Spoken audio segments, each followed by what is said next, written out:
Ladies and gentlemen, this is the main event of the evening. Hold one, Andre. You're not good at this. Get out. Let me tell you a personal story about Vince McMahon. You just made the list. Oh my God. Sorry, no speak English. Dummy. Goodbye and good night. Hold two, on bar. It's still real to me, damn it. Dummy. This is the worst town I've ever been in. Hold three, Lamas covers, three-handle family Gradunzel.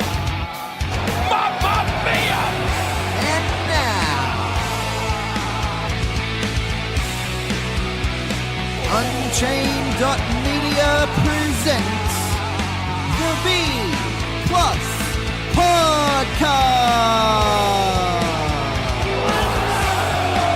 with your host, Greg Unchained. It's me, Austin. It was me all along, Austin. Number 4, Armbar. I will never retire. I still got 200 more. I got 200 more holes to list. All right, ladies and gentlemen, welcome to the B Plus Podcast. I'm your host, Greg Unchained. Today is Saturday, so you know what that means. It's time for the view from the WWE Universe. I am joined, as always, by CJ. How are you, CJ? I'm getting better, mate. How are yourself? Yeah, I'm not too bad. So you say you're getting better. You weren't with us for the All In podcast. I thought that you'd maybe come down with the same thing that Jay had, but no, you have actually injured yourself. Yeah, so I've actually torn the pectoral muscle on my right shoulder. Look, listen, fancy doctor man. Just tell it how it is. You broke your tit. I broke my tit. Broke your tit. And so you were in too much pain. And you're still currently on a multitude of drugs. So Yes. This should be an exciting episode. Oh yeah, if I don't end up buzzing off halfway through, that'll be fine. Side note, this is actually our 70th episode, not of View from the WWE Universe, but of the B Plus podcast overall. And it today marks being the 8th, the day this is released, Saturday the 8th of September. We've done a podcast every day for an entire month. That's pretty solid work. Yeah, it was something that just sort of happened like halfway through the month. I was like, oh, we've had a podcast every day this month. I wonder if I can keep it going. And Thanks, never G1. a challenge. Never. No, this all came after the G1 finished. Oh, I don't know wow. why. This is a never a goal that you should. I mean, always set yourself goals, but be sensible. Be more sensible than me. A podcast a day for 30 days. Wow, more than 30 days. Anyway, so let's move on. You weren't with us for the Sum In for All In. Did you watch All In? I did. I know did. this is view from the WWE Universe, but I feel like we'd be doing a disservice if we didn't talk about All In, because you're a person who doesn't necessarily follow the indies too much. So I'm very curious to know what stood out to you from All In, what made sense, what didn't, etc. Okay, so I just want to point, the first thing that actually comes to mind, and I want to point this out, that I mentioned this on the All In cast, the boots came into play. The boots made it into the match. Well, I think it was a given, like, because they built up everything on the Being the Elite show. I feel like the stuff they built up had to come into play, and man, did it. Like, everything, even down to, like, Marty breaking the agent's fingers, it was fantastic. I like that. I really like how he does that. Yeah, I've tried to make the sound, and I can't do it. Yeah. It scares me. I don't know how he does it. It's talented. Yeah, he's got skills. He is a man with a particular set of skills. One of those skills allegedly is going 14 minutes over his time limit in the match, but then he's come out today and said that that's not the case. The show went 14 minutes over. He and Okada only went 1 minute over. So that makes a lot more sense to me. Yeah. Yeah. That match was intense, though. Yeah, so you're not too familiar with Marty or Okada, am I right? So Marty I've been watching a little bit of, but Okada was brand new to me on this one. and he impressed me like crazy. Yeah, well, he's actually, he's one of the best wrestlers in the world. So. Yeah, well, now I can understand that. Like, I'd heard so much about him coming into All In, and then having everyone being like, oh, no, you've got to watch the match. So I was talking with a bunch of friends prior, yourself included, and I was said that there was 3 matches that I had to watch. That was Nick Aldis versus Cody. It was Kenny Omega versus Pentagon. Was it Pentagon? Yep. And Marty Scurll and Okada. I would have told you Joey Janela and Hangman Page more than Okada and Scurll, because I thought Okada and Scurll was going to be more of a comedy match, but it wasn't. It was actually a really, really good match. Yeah, it was really Not that the comedy entertaining. stuff isn't good, but yeah. Yeah, so overall thoughts for All In. So you think Okada was the star? He stood out the most to you, or? Him and Hangman Page. Hangman Page. How good is Hangman Page? That match was incredible. Yeah. I mean, some of those bumps that those guys took. Stage. Oh, Joey Janela is willing to kill himself, I swear. You got to look up Please Don't Die, Joey Janela. All right. It's like a 21-minute documentary that goes through like some of his CZW deathmatch stuff. I'm pretty sure it culminates in the spot where he gets thrown off the roof into a truck that's filled with barbed wire and glass and crazy. Yeah, he came out of it with like a scratch. Like it's kind of crazy to think about, but yeah, that deathmatch stuff scares me. But let's move on. So that's a brief little touch on All In. Sorry, people who tuned in for WWE. At the end of the day, though, All In has major implications for the wrestling world, so we want to talk about it. So, I actually think they did what WWE is supposed to do and did it better, and they have the benefit of not having to produce 7 hours of content a week. Yeah. 8 this week. 8 because of the Mae Young. Because I also watched the Mae Young Classic, yeah. So, let's get into it. Monday Night Raw. Now, I don't know. Similar to when I was watching the G1, and I was like, it's really hard to judge because I've been watching all these great matches. But the only thing it was hard to judge at that point was the match quality, right? Like I wasn't able to say whether something was a good or a bad match because I was just so slammed with good matches during the G1. Yep. So similar to that, coming off the back of All In, I feel like it's really hard to judge the storytelling because All In wrapped up so many fantastically told stories that have been given to us in these 10, 20-minute snippets on being the elite. And they just do pro wrestling stories right. They do. And they wrapped everything up clean and everything was perfect in a neat little package. And Raw is not that. No. So I don't know how to deal with it, but essentially this show to me was either terrible or atrocious. I can't decide. See, I watched All In, the first time I've ever watched a complete indie show.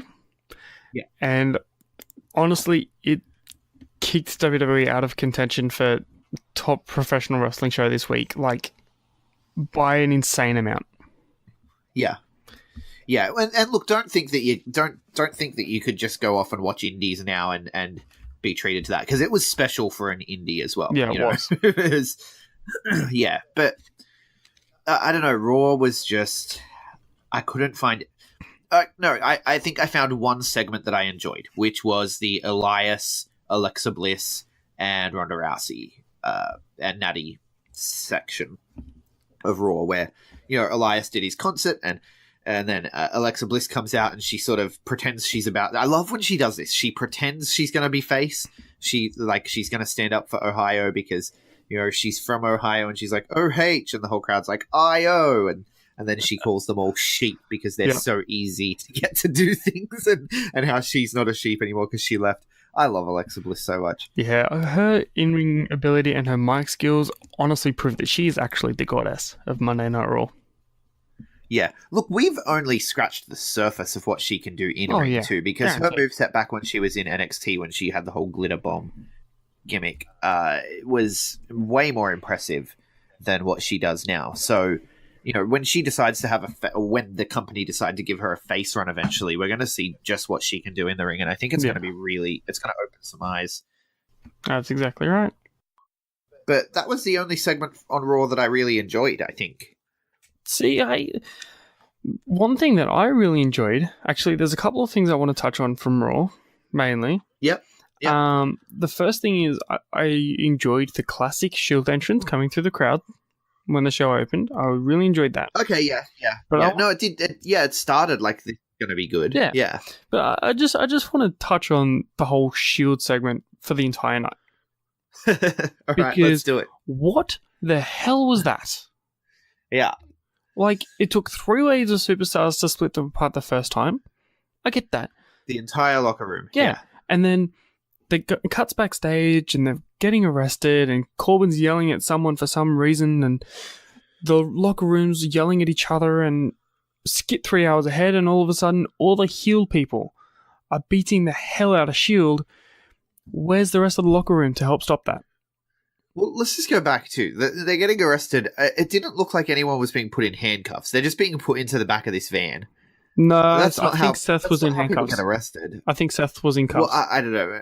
Okay, maybe I'm misremembering, but yeah, it just didn't look like it. It looked bad. It looked terrible. And then they steal the cop car, which I mean, classic wrestling logic. Like, how the hell did they do that? That's exactly right. I mean, Corey Graves, bless him, on Twitter tried to explain it. He was like, no, they called in a favor from David Otunga because David Otunga practices law. Yep. And David Otunga has a judge friend in Ohio, I suppose. He has a judge friend who got them expedited through the process and they got released. Oh, But how did they get the car? They came back with Roman Reigns driving the damn car. See, like, to me, it would have made more sense if Dean Ambrose was driving the car. yeah, like that time Dean Ambrose stole an ambulance, Yeah, right? that's exactly right. Yeah. I don't know. It's just it's so cartoony, but not in a good way. Like, Yeah. I mean, we're talking about, like I said, we're back. I feel bad that we're comparing it again, but All In, right? You're talking about a show that had an army of dicks take a guy away from the ring, like literally walking penises carried the penis druids.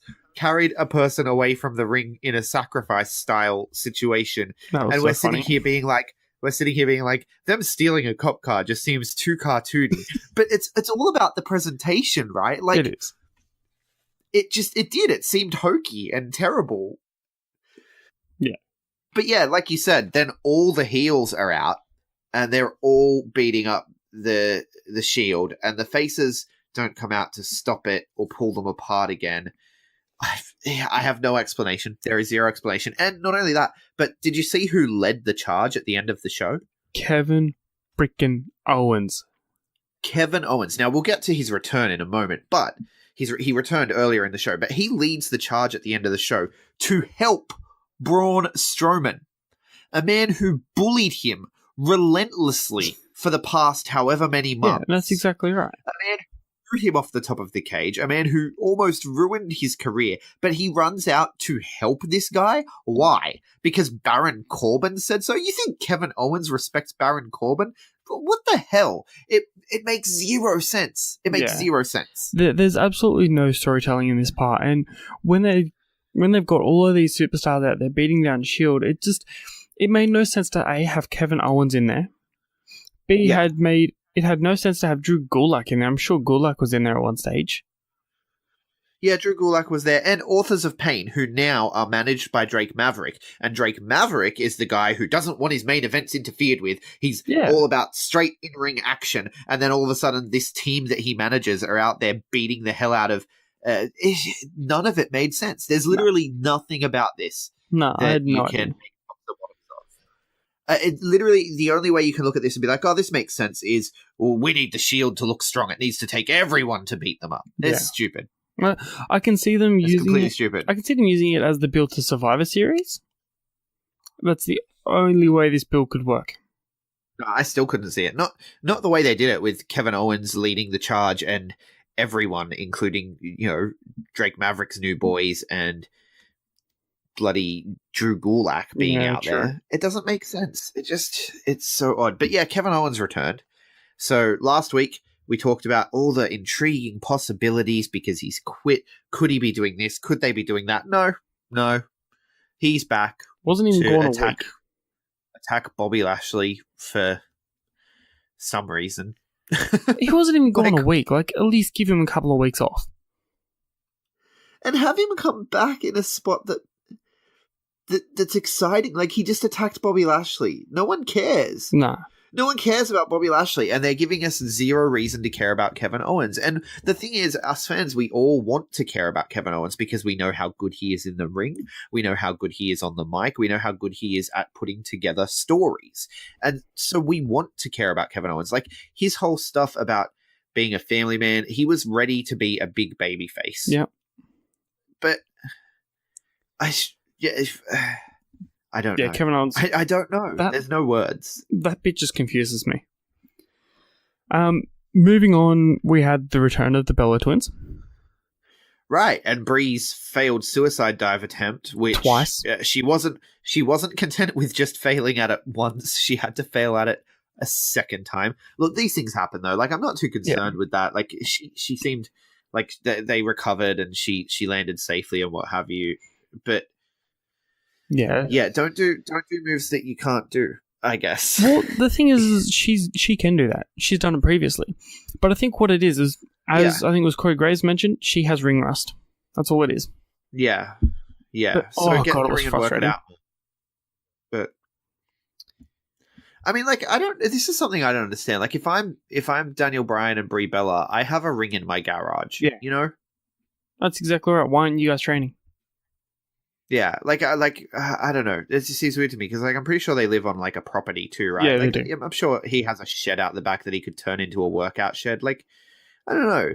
It just seems weird to me that you would like, when you work for WWE, even if you're taking time out of the ring and you're doing all this other stuff, there's no excuse for having ring rust. Surely, No, they have that performance center. If she was like, I need to get back, like, we're returning, they'd be like, yeah, go. We'll pop you in a hotel in Florida, and you can work out at the performance center for 3 weeks, you know, and then you're in the ring every day. Yeah, there's zero excuse for it when you work for that company. I don't understand it. Yeah, no, I just didn't understand it either. After that, we have Chad Gable and Bobby Roode in a tag team. Yeah. Roode and Gable are a thing now, I suppose. I guess they're going to have Roode turn on Gable, probably, and make him heel finally. That's the way it looks like it's going to go. But yeah, you know, once again, just, you know, a random pairing of people, just able to shit all over the Ascension, who have been teaming together for years. Now, I can kind of get over it here because at least it's a tag team. It's not one person. Yeah. And also, Bobby Roode is one of the greatest, and Chad Gable is already considered a bit of a tag team specialist. No, well, he is. So, that's the thing, yeah. Yeah, so I can buy it, I suppose, but that's just such an odd pairing. It is. And as we have in the past with 16 Reasons Why, we've made up names for these random tag teams. I thought of one while watching Raw. What have you got? GSM. Glorious Suplex Machines. Nice. I actually like that. I like that a lot. Yeah. You know what they could have done here, though? What's that? Okay, we talk about storytelling and how the story is the important part of wrestling. Really. Like, there's not a person on the WWE roster who's not good in the ring. But what story are you telling? That's the important thing. Yeah. Instead of doing what they did and just having them be a team now, I guess, these guys are a thing. You know, kind of like what happened with Ty Dillinger and R-Truth. They're just like, they're a thing now because reasons. Instead of having it be because reasons, give us a goddamn reason. Yeah. Just off the top of my head. Authors of Pain take exception to Bobby Roode for whatever reason, and they're beating him down, and they beat him down a couple of times. And Chad Gable wants to have Bobby Roode's back, and Bobby Roode's like, no thanks. No, I'm good. Right? Yeah. And you can do a bit of a replay of back when Chad Gable in NXT was trying to get Jason Jordan to be his tag team partner.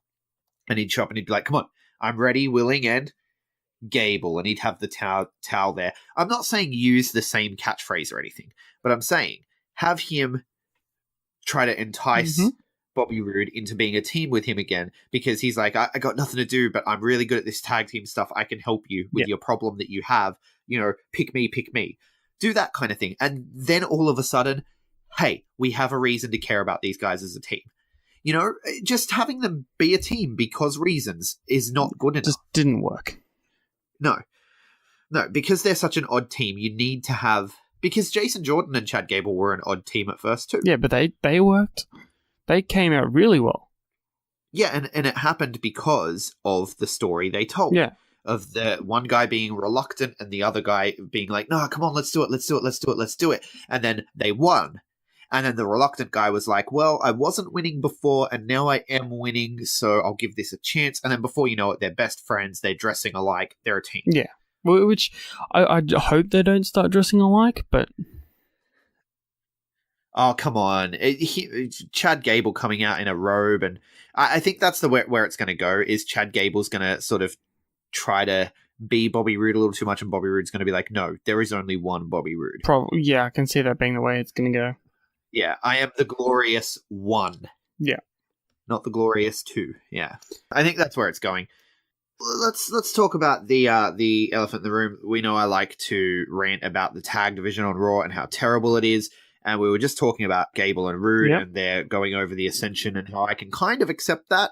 Dolph Ziggler and Drew McIntyre. I knew that was coming up. They took out the Revival and they took their spot in the match and become the tag team. Oh my God. They've been building this fucking story with the Revival for how long now? How many rematches have we had to sit through of the same bullshit? How much treading water have we had to suffer through to get to the moment where the Revival finally get to, and they're beaten up and someone else took the titles? But hear me what out. on earth? Ugh. Oh, it made me mad, dude. I can understand that, but hear me out on this one. I've been waiting all week to talk to you about this. What if these two, the Dolph and McIntyre, are literally just holding the titles for Revival? So B-Team, to be honest, they can't put on absolutely fantastic matches like the Revival can. Absolutely no way. Yeah. Revival would carry them the entire match. However, Dolph and McIntyre can. Right. So what I'm thinking is Dolph and McIntyre could have a little bit of feud maybe with them, or drop the titles to Shield and have the Revival building themselves up as they have the last couple of weeks, and to be the ones to take out the Shield. Right. Okay. Yeah, long term, I guess. Do you really think WWE think long term like that? Well, honestly, I think they do. And do you really think they're gonna let them go clean over the Shield, or do you think it's gonna be some bullshit? No, it's gonna be some it'll bullshit. have to be bullshit. Like, for some reason, Daddy Maverick is hosting them again too. I don't know. But yeah, it makes no sense. And that's the other thing is Daddy Maverick just all of a sudden shows up. He's the Authors of Pain manager. No explanation whatsoever. Nope. He just decided to manage this team. I'm guessing one of the producers was like, hey, that Drake Maverick guy that does the cruiserweight stuff, he's actually really good. We needed someone to manage Akam and Razor because they're terrible on the mic. Let's throw him on here. And they just did it. Yeah. Without any concern for the ramifications, because you cannot have a consistent character now. No, that's exactly right. And this is something I don't like about certain indies. You will have indies, we're guilty of it here in Australia, we're guilty of it in the UK, in America, but where one particular wrestler will be a face in one company, but a heel in a different company. Yep. Now, if I'm following both companies, that confuses the goddamn shit out of me. Right? Like, I mean, as a casual fan, for example, like for me, obviously I get it. Yeah, he's a face here, he's playing a heel here, they're different characters, it's fine. Right? And I'm in on the joke. But if I was to take someone with me to see one of these shows where the character's a face, and then I take them to another show and they're like, why is this person a jerk now? You know? It's stupid. Yeah. Don't play the two alignments at once. You can't do that. You especially can't do it on national fucking television. But could it, in a sense, be this is their slow turn to turn Dave Maverick heel for 205? Oh, great. Yeah, let's have another heel authority figure, right? When what we were doing was so interesting and unique and was being praised by all kinds of people. Like, the 205 Live fans are some of the most passionate WWE fans. Yeah. Man. Like, 205 Live has its own little fan base that watch every week, that buy the shirts off Pro Wrestling Tees, because God knows they're not available on WWEmerch.com, right? I mean, this is ridiculousness. You take one of the main things that is the selling point of that show of hey, it's consistently managed and they've got a good authority figure and it's not the usual WWE authority bullshit. You take that and you're like, nah, let's fuck it up. Yeah. But that's WWE's typical way of doing things, though. It's literally, oh, look, they just got over? Nah. Yeah, what's that? Everybody hates Roman? Let's make him babyface. What's that? Everybody loves Braun Strowman? He's a super heel. It's stupid. Yep. This is... Oh, man. All right, let's move on. I think that's all I wanted to talk about. Oh, no, wait. With Raw, there's one other major thing, obviously. Yep. Shawn Michaels and The Undertaker. Yes. A lot of people think it's going to build towards a WrestleMania match. No. No way. Hear me out. The Saudi Arabian prince said he wants the Heartbreak Kid, so we're getting Shawn Michaels versus The Undertaker in Saudi Arabia because no one turns down that oil money, no matter how much they respect The Undertaker's retirement thing. Maybe. That's what's happening, man. That's what's happening. I'm calling it now. I don't know. At greatest WrestleRama, at greatest WrestleRamia, or whatever they're going to fucking call it in Saudi Arabia. Going to see Shawn Michaels come out of retirement because oil. That's why. Because of oil. Yeah, because oil. Well, see, here's the thing. Like, I set the building on fire. Fucking hell. I want to see this. I do want to see the Undertaker and Shawn one more time, but I don't. They are both past their prime. Yeah, I don't even care about that. Like, if they could put together a good story, I mean, I'd maybe want to see it. But at the end of the day, they're not going to put together a good story because it's just, we're doing it one more time. That's the story. You got to do it one more time. Why? Tell me why you have to do this one more time. Well, because I got the itch. I mean, Triple H did a real good job of trying to sell why he wants to go one-on-one with The Undertaker again. Yeah, he did well. He did a real good job of selling that. But the thing is, too, Triple H isn't past his prime. No, he could still go for another couple of years, I reckon. I look at Triple H and I see a dude that is around this every day. He's not off fishing like Shawn Michaels. He's not off shooting things like The Undertaker. Yep. He's around this every day, all day, every day. This is his life. This is his business. He's in the gym 3 hours a day. I guarantee, he's still able to do this at a high level. No, that's exactly right. And he's going to get in there and he's going to carry The Undertaker to something watchable. Yeah.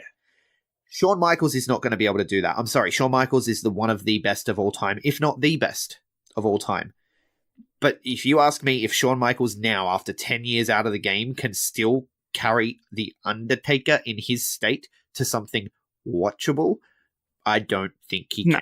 I think what it's going to lead... Shawn confirmed that he will be in Melbourne this year.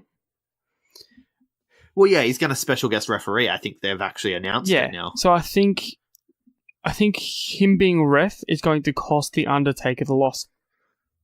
Yeah. I think he's just... Yeah, that would... He will deliver at least one super kick. If he doesn't, I'm going to be severely disappointed. Yeah. I mean, I don't know. It's... The promos made no sense to me as well. That's why I have such little faith in Michaels and Undertaker to do a story that's going to work, because I don't know. Like, what were they talking about? They were just like, oh, I stayed retired. Like, it just came out of nowhere. He's like started talking about how he stayed retired. And it's like, well, where did that come from? No one asked you. Like, we were just here asking you about your thoughts about the match, right? Like, it made no sense. Nah, unless there was nothing on Raw that made sense. No, literally nothing.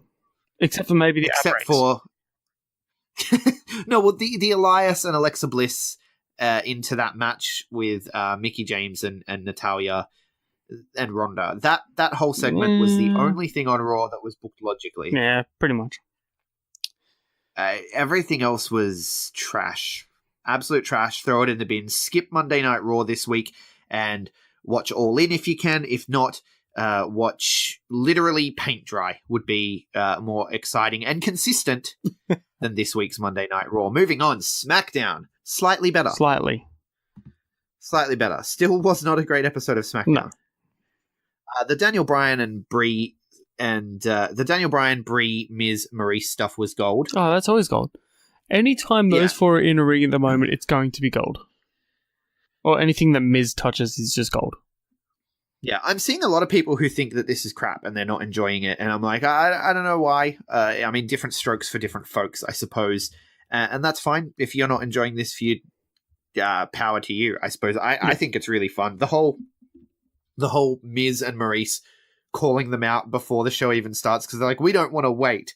So they film this whole thing. I love that. They're in the arena when it's empty and they're calling them out. And they're like, they weren't here. They're cowards. We're going to go have dinner at a fancy restaurant. Yep. So then Daniel Bryan and Brie are like, we're going to go have dinner after Daniel Bryan has his match against Almas, which, by the way, thank you. I'm happy with it. I mean, it was a good match, but please don't do it again. That's it.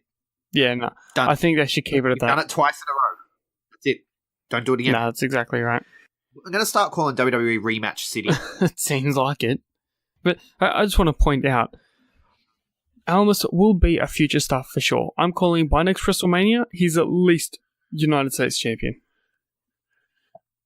Oh, Andrade? Yeah, definitely. Oh, he's absolutely a star. And they see him as a star and they want that Spanish-speaking market. Don't have him speak English, though, because that was pretty bad. That was horrendous. Leave that stuff to Zelina. Let him, if he's like all fired up and needs to speak, let him speak in Spanish. Throw some subtitles up. Impact, do it. Lucha Underground, do it. Not even that. Surely you can do it. Just have Zelina Vega just translate for him. Yeah, or have Zelina translate. Like, for those of you who don't understand, what he just said, and then lay it out. And you can play it off as a heel thing too, which, I mean, is kind of a cheap heel thing. I would rather you just give him subtitles, but I guess that wouldn't work for the live crowd. Well, there is a 5-second delay, Either way, but I don't know. No one's that good at closed captioning. Well, no, but if they have it scripted ahead of time, which they do. So anyway, this is it's one of those things. It's a very fine line to walk, but he shouldn't be speaking English because it was noticeably bad. It was horrendous. I mean, Shinsuke does really well with English, but Almas does not. No. But yeah, I mean, the other thing that confuses me, and I guess we'll get to this, is that so Almas and Vega have been built up, right? Like they attack. Yep. Again, later in the night as well, they attack Bryan and Brie. So we're probably going to get a mixed tag match with Bryan and Brie on the road to Hell in a Cell against Almas and Vega, which I'm okay with that. But you're getting a bit too close on the repeats. Anyway, you've also got Miz and Maurice being built up, Brie and Bryan being built up. You got Lana and Rusev, obviously. There's a lot of intergender tag building at the moment. Yes. And then they announced the mixed match challenge, and I'm like, this makes sense. They announced the mixed match challenge, but Andrade Almas and Zelina Vega are not in it. Nope. Brie and Daniel Bryan are not in it. The Miz and Maurice are not in it. Miz is in it, but he's partnered with Asuka again. So I can't. Why are you telling us these? Like, because the stories they're telling on SmackDown with these intergender tag teams are good, and I was like, I bet they're going to announce Mixed Match Challenge soon. And then they announced Mixed Match Challenge literally 2 minutes after I was thinking it. Yeah. And then you look up the teams, and it's not any of the people that they're building, and it's like, what the fuck are you doing? It's pretty much like all the same people. Like Team Little Big is back. That makes me happy. I love Team Little Big. Naomi and her husband, I think she's married to Jey Uso, is back. Yes. You get Rusev and Lana, of course. The one that got me for that team as well was R-Truth and Carmella. Oh, yes. No, so R-Truth and Carmella did get paired together. So that made me happy because they're the other one that, like, their bit on this show was fantastic. Let's talk about that next. R-Truth looking for Carmella backstage, and he mistakes Maurice for Carmella. Oh, yes. So Miz gets in his face, and we know that Paige put Miz in the main event and was like, whoever wants to face you is going to face you. So R-Truth Miz gets yelled at, but R-Truth gets yelled at by Miz. So now we get the idea of we're probably going to see R-Truth versus Miz. But it doesn't end there. He tracks down Carmella. He finally tracks her down, and he's like, I need you in my corner so that I can beat Miz and other Carmella. That other Carmella stuff is just gold. Yeah, and then Ty Dillinger is like, he's like, I'm going to teach you something. He's like, what could you possibly teach me? And he's like, how to get into the main event on Smackdown Live. That was just, nobody saw that coming. No one. Because it's like, okay, so this R-Truth character isn't dumb. He just plays dumb to get what he wants. It's brilliant. I love it. I love it so much. And I honestly, Carmella and R-Truth are probably going to win the Mixed Match Challenge. I hope so. It'll either be them or Team Little Big. Yeah. Well, Team Little Big didn't win last year either. It was Miz and Asuka, right? Yeah, but they met them in the finals. Yeah, but Miz and Asuka had to win because Asuka's undefeated streak for some reason was counted in that, which is stupid. So it gave it away from the beginning that they were going to win. But yeah, I hope it comes down to Little Big and Carmella R-Truth, and I want Carmella and R-Truth to come out with that because they'll be the true underdogs there. Yeah, they are. Big. Yeah, that'll be fun to watch, and it's kind of a face turn for Carmella almost. Like she will get cheered if she's teaming with R-Truth throughout the Mixed Match Challenge. She's going to get cheered. Yeah, well, that's exactly right. But the Mixed Match Challenge again. So some of the teams that they've got built up aren't in it, which makes no sense. But also, on Tuesday nights, you already have Miz and Mrs. on USA. Yep.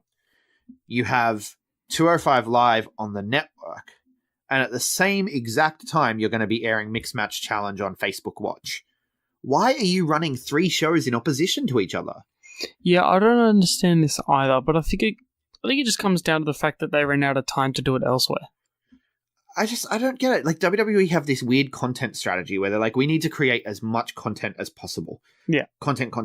And, like, it's obviously working for them because they make these billion-dollar deals with TV networks and whatnot. But for the fans, it's tiring, it's confusing, and you're going to lose us. Yeah, like, I struggle with working full-time. I struggle to come home and watch 7 hours of WWE, let alone have an 8th or a 9th with Mae Young Classic and the Mixed Match Challenge. Like, it's too much, WWE. Calm it down a bit. Yeah, well, like, I'm a stay-at-home dad. I have a lot more, and like, I just do this stuff and my studying, and so I have a lot more time than you, and I'm able to keep across it. But with the amount of other good wrestling, like, for the hardcore fans, with the amount of other good wrestling out there, like, I would advise anyone to switch off Raw and watch Impact because it's half the time and twice the quality at the moment. It's a no-brainer. It's a no-brainer because you get, an hour and a half back in your day and you get more enjoyment out of it at the end of the day once you give yourself 2 or 3 weeks to get familiar with the characters and stories. Speaking of TNA, once again, we saw Joe and AJ again. Yeah. This build is fantastic. I'm loving it. Yeah, I like it. But at the same time, AJ was supposed to be at his house. Why was he there? He was. Joe had threatened. If you think about it, he was at his house. Smackdown Live is he was at his house. Yeah, but you know what I mean. Like, Samoa Joe had threatened to go visit his family. Like, he told Wendy he was coming. Yeah. And then he brilliantly was like, that was just so that AJ would stay home, so that AJ would be there for you, right? I'm keeping my promise to you. I'm keeping AJ home for you, or whatever. But then AJ wasn't even at home. AJ was there at the arena. So AJ's a terrible husband, and everything Samoa Joe says is true. That's pretty much everything that's what's going on right now. That kind of, see, you need the heel to be a liar for me to. I don't know. Like, I do enjoy this. I do enjoy how personal it is, but AJ should not have been there. No, I think AJ should have been at home. No, not even on the Tron. I think that I think that Joe should have cut his promo, and that should have been it. And have a clean promo. And then have the commentators just put over, like, AJ obviously isn't here tonight. He's, Corey Graves had him on the phone or something earlier. Something like that. Yeah. Or get him to call into the show. Get him to call into the show and run a phone call with AJ Styles where Renee Young talks to him over the phone and it gets aired. Because what's your response to what Joe just had to say? Just for authenticity, have a crying baby in the background or something too. Yeah, it would have been a better way to do it. I don't know. But it was still good. It was better than anything else in WWE this week, I think. Pretty much. I just want to point out as well, 2 more things from SmackDown Live. Yeah. Actually, 3 more things. One, still touching on AJ a little. Yeah. It has been 50 days since he has competed on SmackDown Live. Yeah, that's cool. I'm cool with that. Right, as we were saying, you don't need to have matches to build your character. No, you don't need to have matches to tell your stories. You don't need to... I mean, take a look... I'm going back to it again. Take a look at Nick Aldis and Cody Rhodes. They didn't touch each other until All In. Yeah. They've been telling this story for 3 to 6 months. Yeah, that's exactly right. And that match was still fantastic. Never touched, or they shook hands. But that's it. And now there's so many more places they can go physically in the ring because they've never had to be in the ring. Yeah. It's brilliant storytelling. And WWE can learn a thing or two from that, especially with the amount of talent they have. You don't need everyone on every show constantly interacting. You just That's don't. exactly right. So we also got, obviously, the tag team. The tag team tournament continued. Yes. And this time around, we have Rusev Day going on to face The Bar to become number 1 contenders. Please let Rusev Day go over. Please. Do you think they will to go on against New Day? I don't think so. I think that because Rusev Day are faces, New Day are faces, I think The Bar win. Well, I think the way that I see it is Rusev Day pick up the win somehow. Somehow. I'm saying Lana interferes, low blows Cesaro, so Lana Sheamus is the best. Lana number 1. Yeah. So, yeah, have them interfere that way. Maybe. I mean, I think maybe the plan was originally for Rusev and Aiden English to take the titles off the Bludgeon Brothers, and Bludgeon Brothers got injured, so New Day are just an interim thing. So maybe you're right. Maybe you're right. But then because you can't have the title go from heel to heel to heel to face to face to face. It always goes heel face, heel face. That's how titles has always been. Yeah. Right? So I think turn Rusev Day heel. No. Yeah. Gross, man. What are you, WWE? No, well, honestly, if you look at it, it's the way that they can go. They come out and they demolish New Day, right, over the next couple of weeks being like, nah, those titles are ours, those titles are coming to us, blah, blah, blah. Or have it the other way around and turn New Day heel. Yeah, no, I can't get behind anything you're saying right now. Well, you are literally speaking another language to me right now. Well, unless they're going to have Rusev Day lose clean, or they're going to bury New Day and have New Day lose clean. New Day can lose clean without it affecting them. These guys are a legendary tag team at this point. Like they are already on the level of like your New Age Outlaws or the Dudley Boys. Like they are that level tag team already. Nothing they do will hurt them as a tag team. No, well, it's true. You could treat them like the Ascension for the next year, and they will still be the New Day. Oh, I don't know, man. They paired the Ascension pretty well. No, but we got to wrap up talking about SmackDown. So the Iconics make fun of Naomi. Not their best work, but you know, I still like them. and Naomi actually got the win over Peyton Royce with the roll up, and then Asuka returns, and they hyped it up like Asuka returns. Wasn't she on TV? Like when was the last time she was on TV? 2-3 weeks ago. Like, yeah, it hasn't been that long. You can't call it a return if she was there 2 weeks ago. That's just a person who hasn't been on TV for 2 weeks. That's good. It keeps her fresh. That's exactly right. Return. WWE baffle me. And then the last thing to talk about, of course, the sit down interview with Charlotte and Becky. That was straight fire. That interview. Yeah, just Becky, just zero fucks given. Like she was channeling Tama Tonga. It was it was literally like, I don't care. Yeah. She's just like, I'm done playing. I'm gonna take what's mine. I'm gonna like being the line that killed me was being your friend was a full-time job. Right, like reassuring you for all your insecurities and all that. Like she didn't spell it out, but it was very clear. Like. Being your friend was a full-time job because you are such a needy, narcissistic, pathetic, spoilt little rich kid brat. Yeah. You know, like that's what I got from that. And it was just one line, just, you know, being your friend was a full-time job. And now she has more time and the only thing she cares about is taking back her spot at the top. And it's like, good for you, Becky. Becky's still the face to me. Yeah, I'm still seeing her as face. She'll still get cheered no matter what she's doing.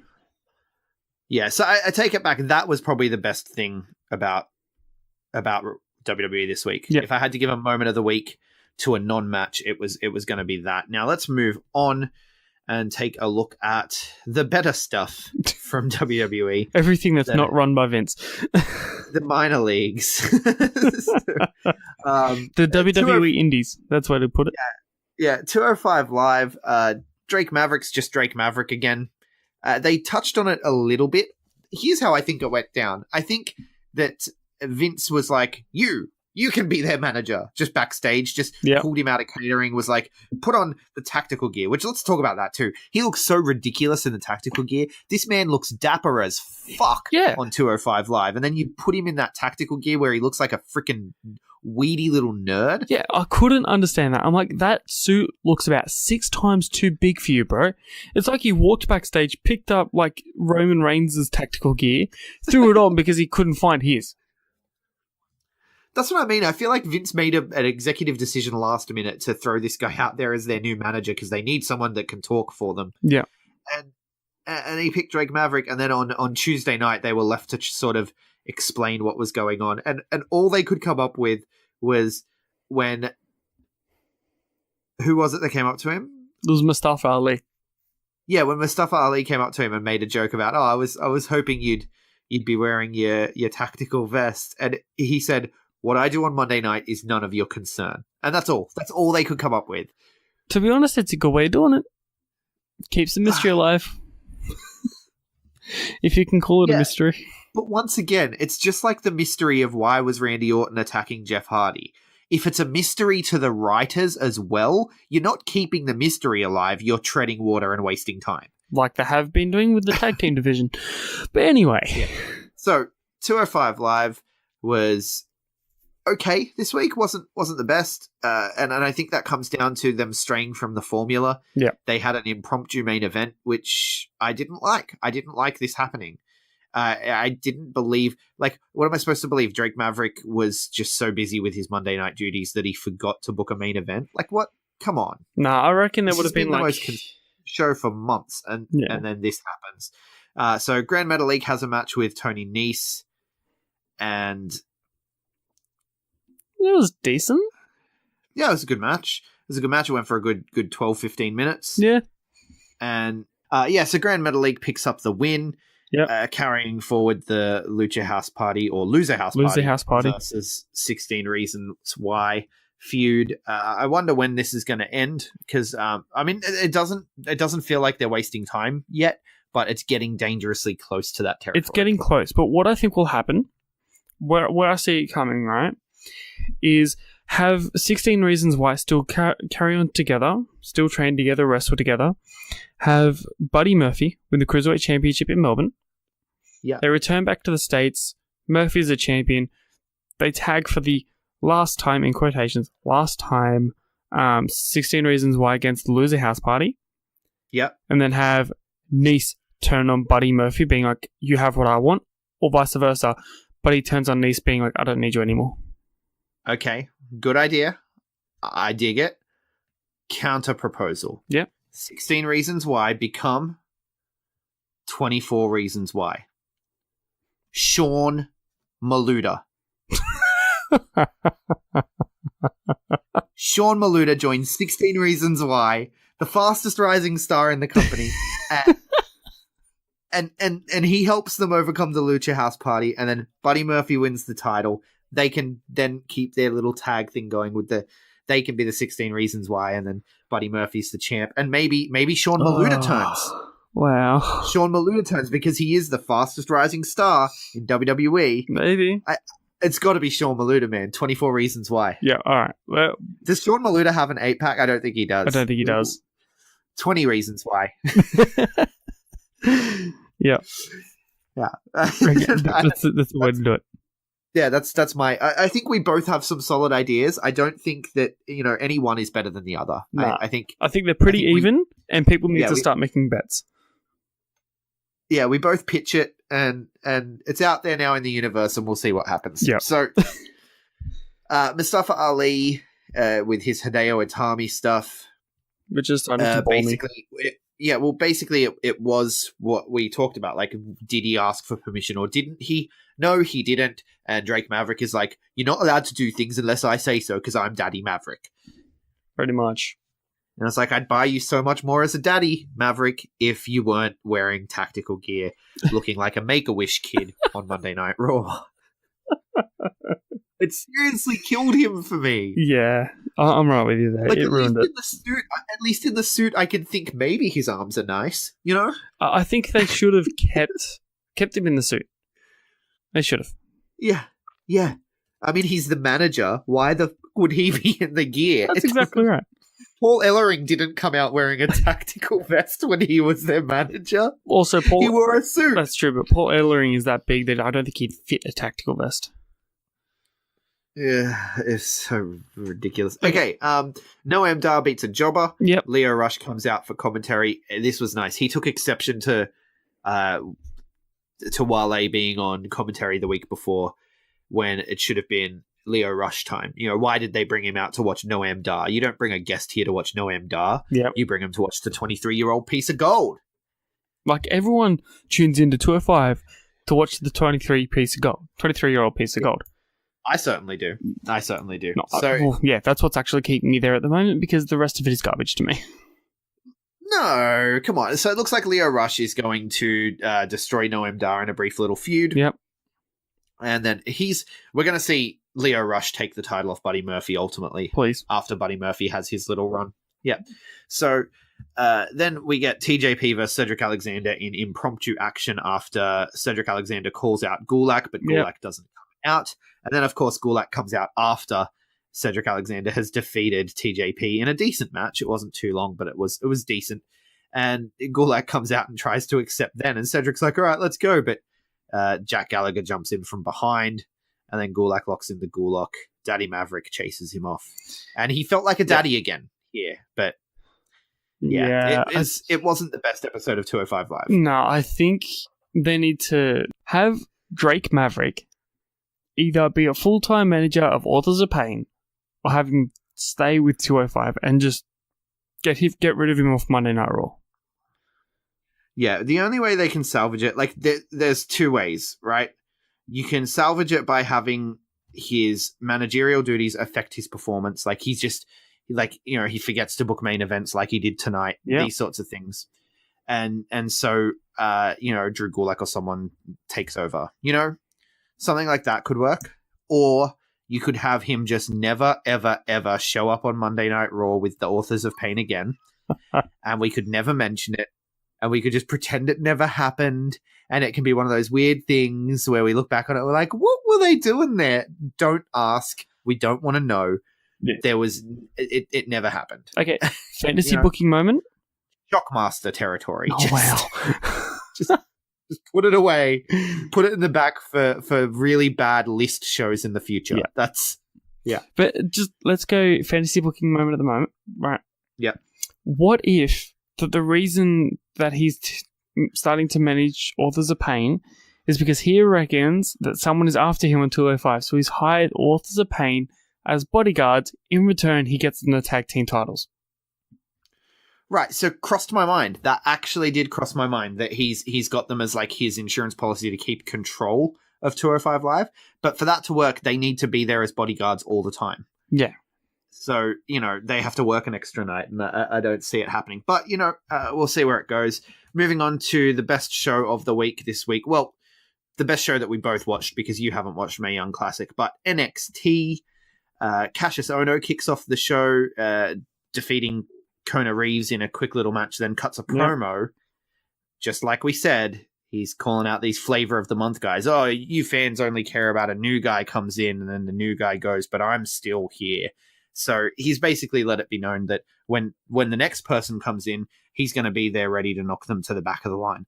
That next person's going to be Matt Riddle. Yeah. So I had written down here Keith Lee, but Matt Riddle is a good point. Well, he said the next guy that comes in, Keith Lee's already there. True. So, I mean, it might end up being Keith Lee. I had originally planned for it to be Keith Lee, but I think it's going to be Matt Riddle, which, cool. Yep, makes sense. Matt Riddle's awesome. It's going to be fun. Yep. Then we get the Forgotten Sons against the Street Profits. This match went too long. It felt like a 20-minute match. It was probably only like 8 minutes. Yeah, it wasn't too long, which is I didn't find it to be boring, but it was. I love tag team matches, but this bored the shit out of me. Yeah, see, I didn't see the point of Forgotten Sons. Like, I understand them, but I'm like, yeah, you could have done it another way. Yeah, no, this was like, I'd rather it be like, even if it was worse, like if it was so bad that I couldn't help but watch and pay attention to it, yeah, then it would have been better. It was just bad. There's that even the finishing move, the knee drop inverted DDT combo, it was just boring. Everything was boring. Yeah, everything about that match was. And also, I mean, if you want us to take these Forgotten Sons seriously, don't make them need a distraction to beat the Street Profits. Yeah, Street Profits are not the kind of team you need a distraction for. No, but the thing is, on NXT, you've got the Undisputed Era, you got the War Raiders, you got Moustache Mountain, you got those guys sort of at the top echelon of the tag division. Yeah. And then you got these guys just kicking away in the bottom, and the Mighty kind of in the middle, ready to go up, possibly. But if you want them to go up, you need to not have them booked in this way, because they came out for the distraction here, wearing masks so that they could steal the Street Profits chains. The whole thing felt stupid. I wasn't a fan. No, it was decent, but it wasn't as good as what they could do. Yeah, then Heavy Machinery are being questioned by Regal. This was fun. Otis is sweating. He admits it. It was me. I broke the toilet in the Performance Center. I had too much coffee, and coffee just gets in my intestines. And it makes it shake and shake and shake and shake. And shake it further. Yeah, it was stupid, childish humor, but for some reason, I just love everything that Otis Dozovich does. Yeah, he's fun, and Tucker Knight is like a really good foil for him, because he's like that friend who's like, my friend's really weird, but I'm supportive and also always confused and taken aback. I don't know how he does it, but he manages to look, just in his facials and everything, when he reacts to whatever Otis is doing. Yeah. He always manages to look like, I have no idea what you're going on about, but I support you, man. Like Ty Dillinger. I'm with you. Yeah, well, he does it better than Ty Dillinger, though. Ty Dillinger should be watching him to learn how to do the faces, because Ty Dillinger, it's a little more condescending. He's watching R-Truth like, oh, come on, man, come on, dude, what are you doing? Yeah. But with Tucker, you don't get that. You don't get that condescension of like, oh, come on, you know better than this. You don't get any of that. You just get, I have no idea what you're on about, man, but I'm with you. Yeah. Like, you're my bro, and we're dudes. And like it's so wholesome. It's kind of like half of us when we look at each other, in a sense. yeah. One of us start blurting out stuff, and everyone's like, yeah, we're with you. Yeah. No, I love Otis and Tucker's relationship, and I hope they're another team that I hope never break up. But because I mean, they remind me of like Earthquake and Typhoon, but obviously faces and with better characters. Yeah. So I want them to be around forever. Yep. No, I'm right with you. I want them to go onto the main roster together. Yeah, fuck off the Raw tag division and just replace it with like the Revival, Otis and Tucker, the Mighty, but book them better. And Undisputed Era. And Undisputed. Oh, no, leave Undisputed Era there. But maybe throw out War Raiders. Yeah. And build up the Ascension again. Build up the Ascension again. Then you've got a solid tag division, you know? Yeah. Like, it's not like they don't have the talent. Anyway, let's not talk about the tag division. It's going to kill me. Pete Dunne and Ricochet agree that they want to take each other's titles, so that match has been set for 2 weeks from this week. Then we get the Kairi Sane appearance. Really, really fun. She's got a treasure chest. And my first thought when she did her little circle around the treasure chest and slowly opened it and had the big smile on her face, I was like, Kairi Sane would make a really good magician's assistant. See, I thought something completely different. My first thought was, it'd be funny if Shayna Baszler had stolen the title.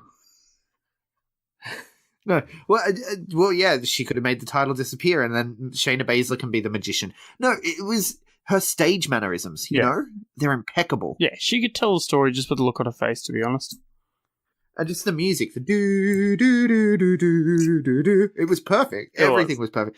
Yeah. She has to tell the story with the look on her face. I mean, her English is still better than Andrade C and Almas's, but when you're in a foreign land, you kind of need to be all about the body language. I think Kairi Sane does a really good job. Yep. Definitely. Yeah. And so, she beats this Trish Adora chick who was just, I guess, chubby Kofi Kingston.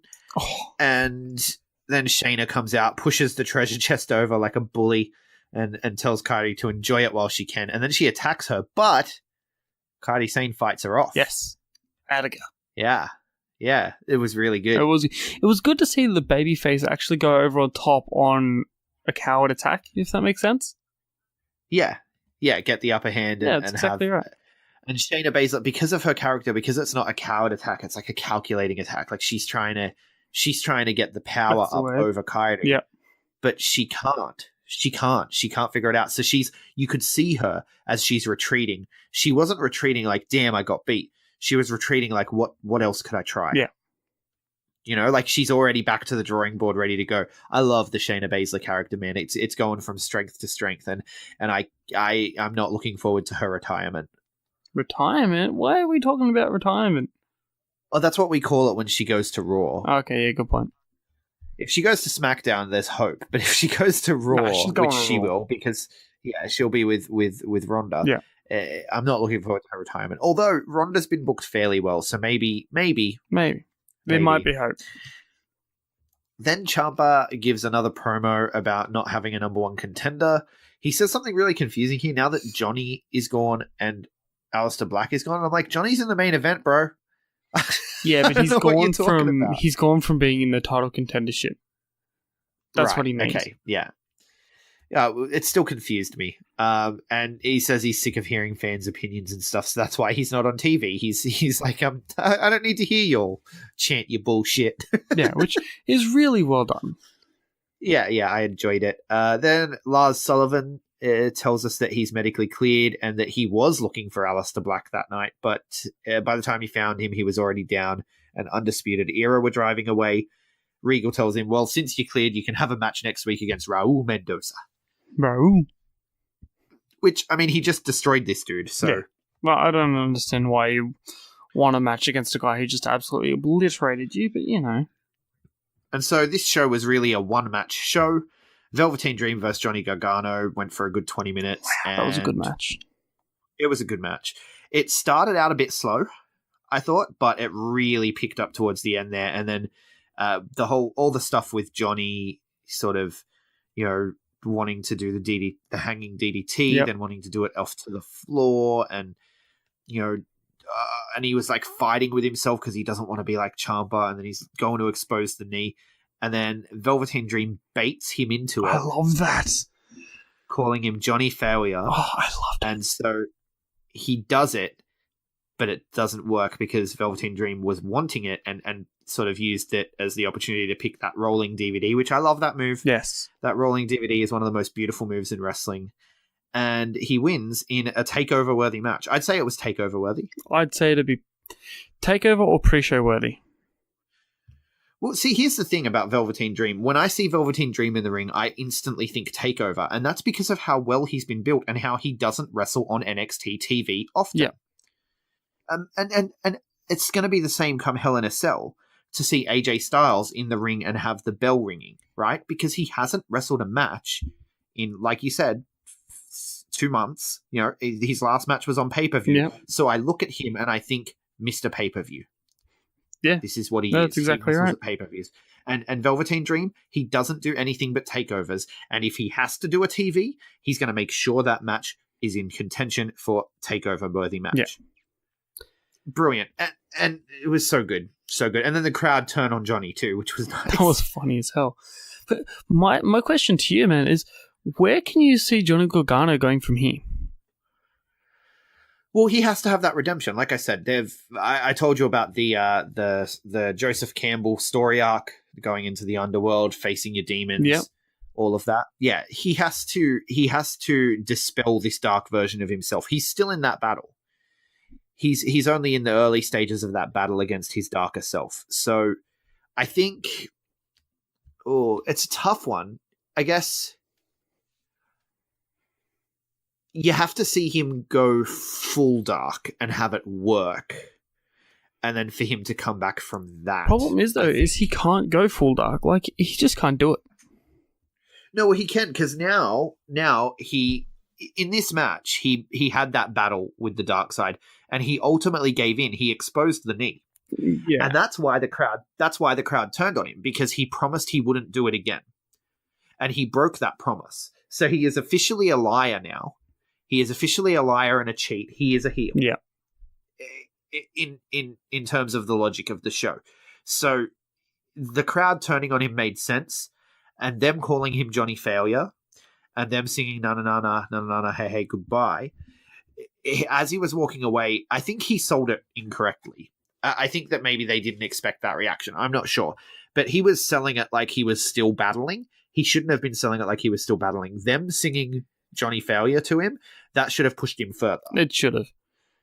Right? Like, that Johnny Failure thing should really, really get to him. It should have. And the crowd should, in a way that it makes the crowd want to chant it more. Yeah. I think the way that they should have done it is look back at when Daniel Bryan first turned heel and was doing the no chants, and everyone else was doing the yes chants. Yeah. That's the sort of way that it should have been built, in my opinion. Yeah.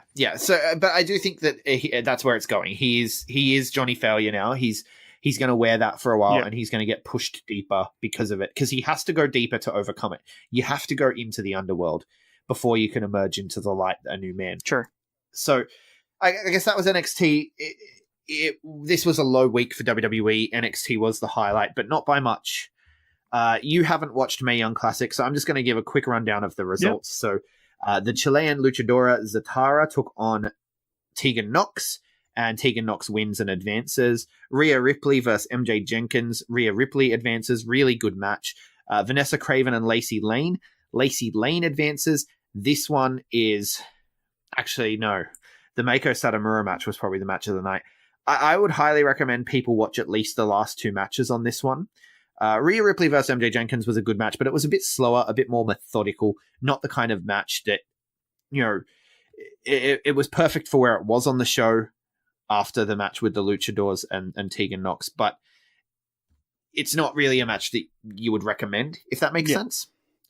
But Vanessa Craven and Lacey Lane is very exciting. I haven't seen anything from Lacey Lane before. I've heard her name. I know she was in Lucha Crash, and she's very exciting to watch. I expect big things from her. And if she ever makes it to Raw, they're probably just going to stick her in a tag team with Ember Moon and have them fall down the card.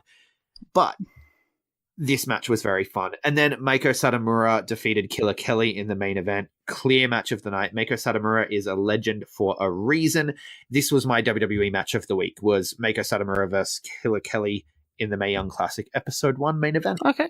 Well, so I definitely recommend getting around to it. Yeah, it's on the list. I'll probably hit it over the weekend. Yeah. When I've got nothing. So I look forward to hearing your thoughts. Yeah. Is there anything else you wanted to talk about with WWE this week? No, man. I think we touched everything. It was a lackluster week for me. It wasn't enjoyable. Yeah. Every WWE executive needs to watch All In and learn how to write a wrestling show. Because, man, that was good. Yeah, definitely. Yeah. Best WWE show this week. Cool. Where can people find you, CJ? Guys, you can find me on Facebook for CJ's World or on Instagram at CJ's_World. And I am at Greg Unchained on Twitter, at the Greg Unchained on Instagram. We are the B Plus Wrestle on Twitter because wrestling wouldn't fit. The B Plus Wrestling everywhere else. That's Facebook, Instagram, YouTube, Spotify. We're taking over the world. Please leave us a 5-star review if you feel so inclined. Like, share, and subscribe.